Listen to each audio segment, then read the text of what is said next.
If the odds are against you, I've got to say it, call the Equalizer.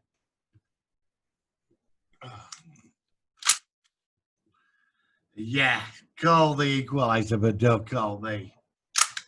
Right, here we go. Sorry about that. That was really cheesy. Time for this week's DVD box set review. A classic series. Let's mind the camera. Whoops. Right, here we go. The Equalizer. Oh, wait. It was showing it early. So, oh, God. Right, it's the Equalizer DVD box set. That's season 2. The actual box set is here, as you can see. That's the back. I've got to get it. I've got a screen on. So that's the DVD box set. There's the classic picture of the Jag and Robert McCall. So let's have a look at the back of this. Your life or your life of a loved one is in danger and you don't know where to turn for help anymore, then your eyes catch a small newspaper. Got a problem, odds against you, call the Equalizer, call the number, and a friendly, reassuring voice will tell you where to meet him. Robert McCall, Edward Woodward is the Equalizer.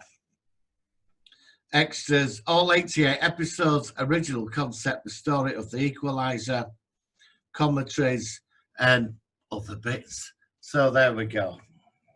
Classic. Right, where do we start? Robert McCall, the odds are against you. I've got to do it again, I'm sorry. Right, there we go. Yes. Right, I'm sorry, I just can't help it. I'm quite excited about this review. It's one of my all-time favourite TV series of all time, especially from the 80s. It's dark, it took on social issues, and it was about a man who was trying to make up for the redemption of all the chaos he'd caused in the past.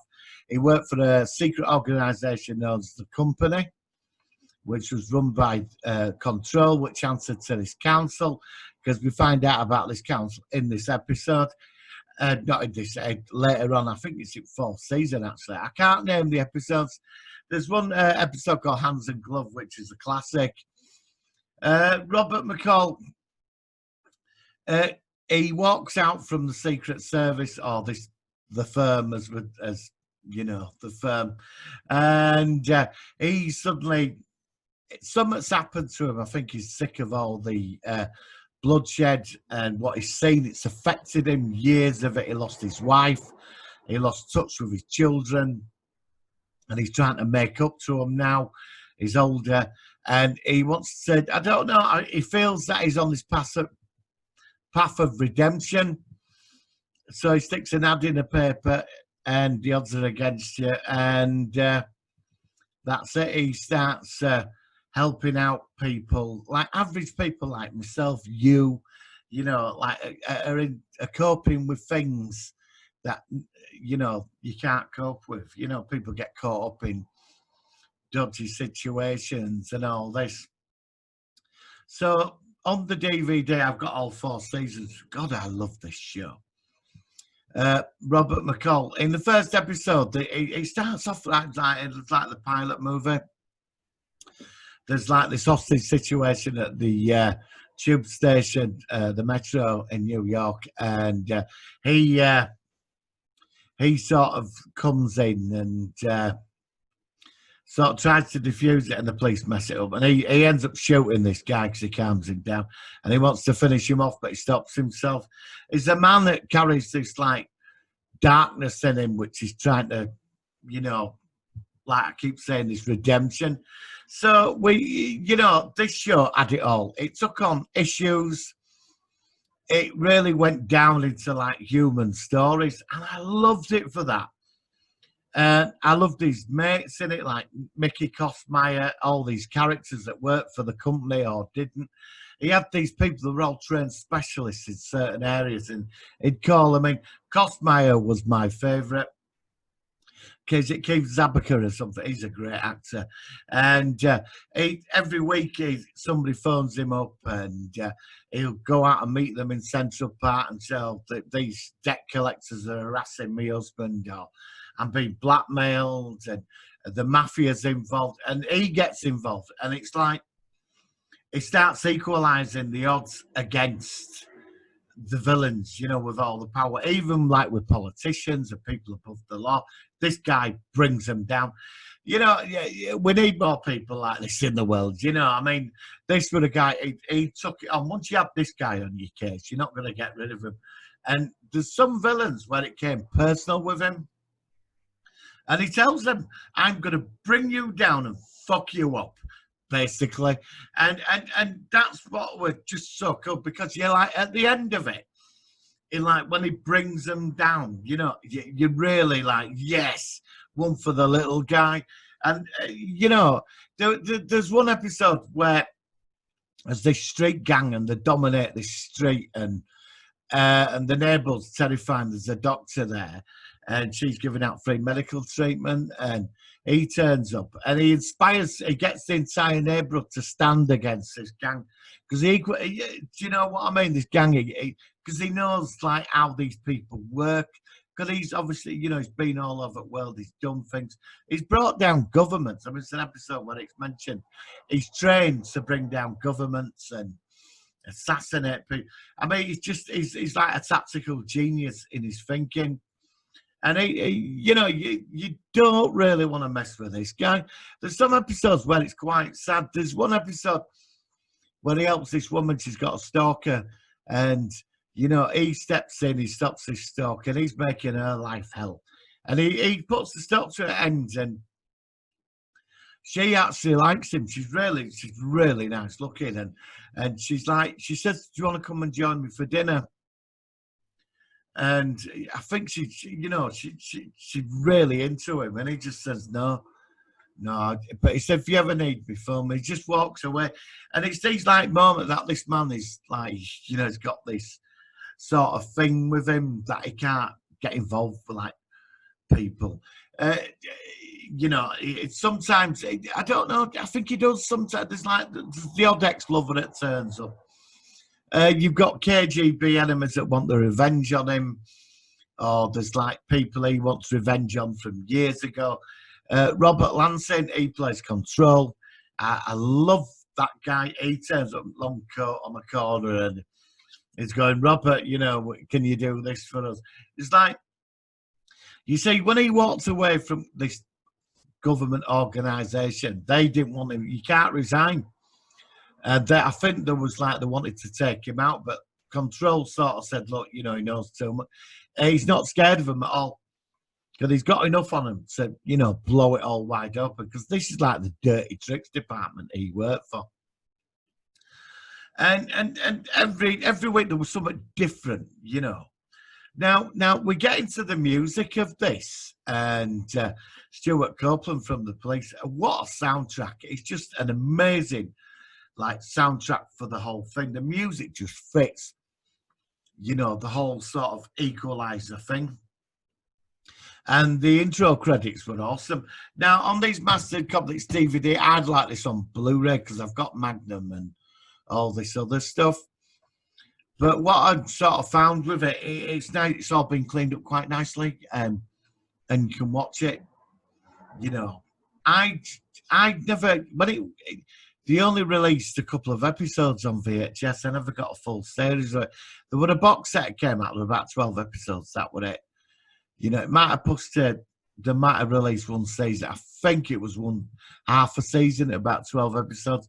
That was the set I had on VHS. But to own all 4 seasons on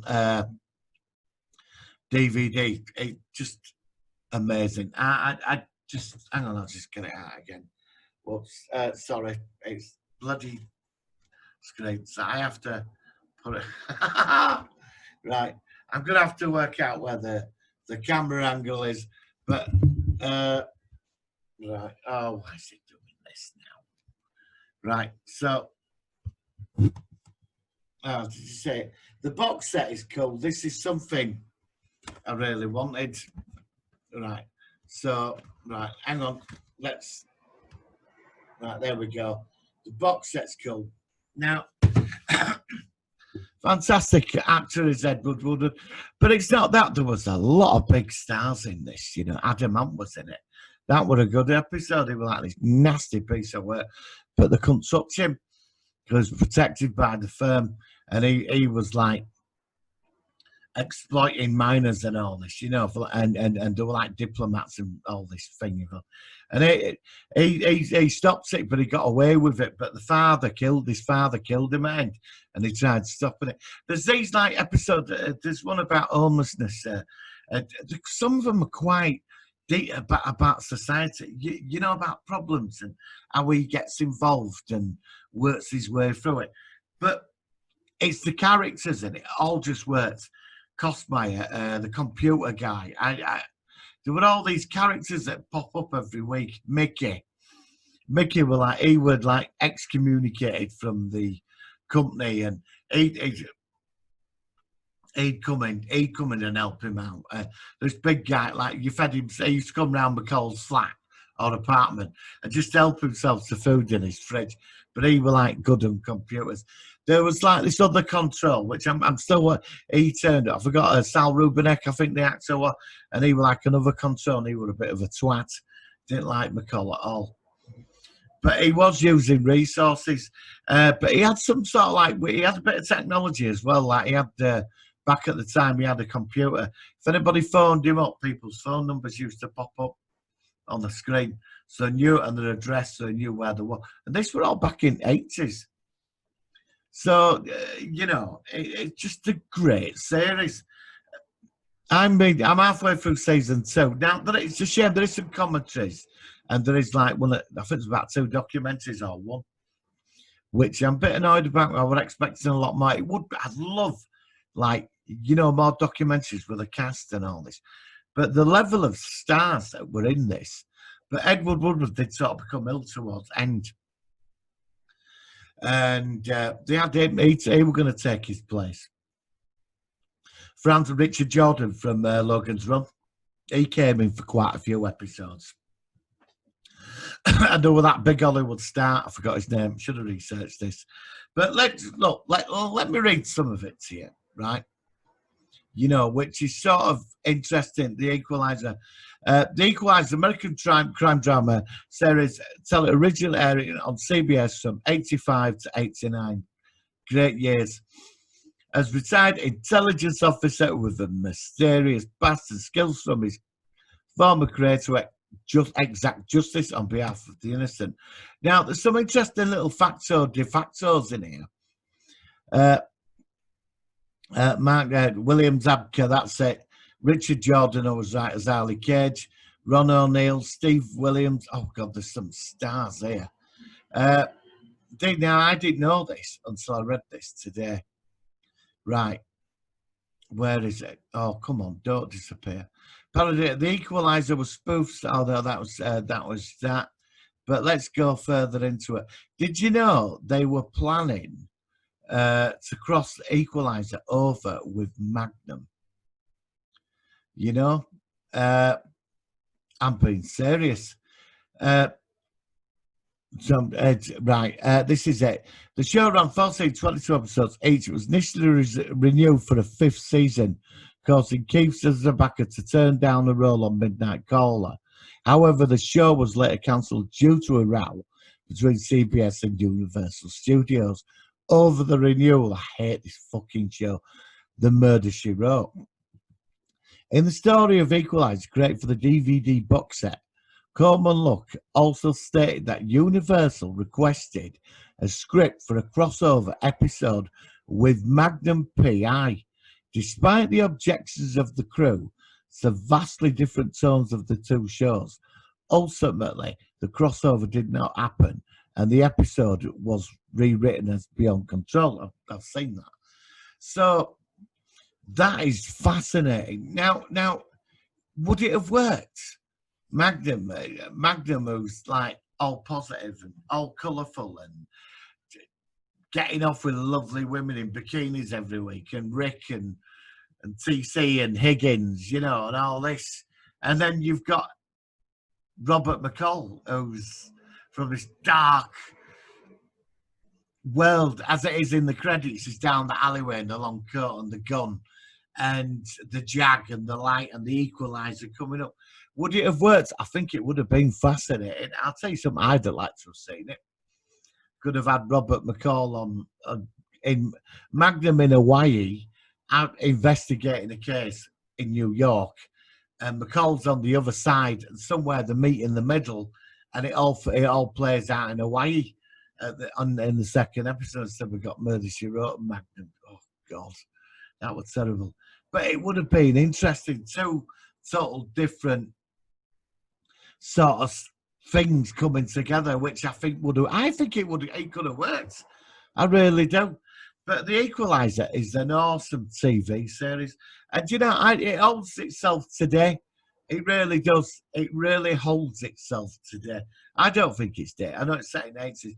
Maybe, you see, things for me is like, when I watch Star Trek Next Gen and all this, to me, it ain't dated because I was there, you know, when it were on there, and it just ain't dated. To me, it's just, it don't bother me about the effects and all that. I just, you know what I mean? I see it as I saw it then.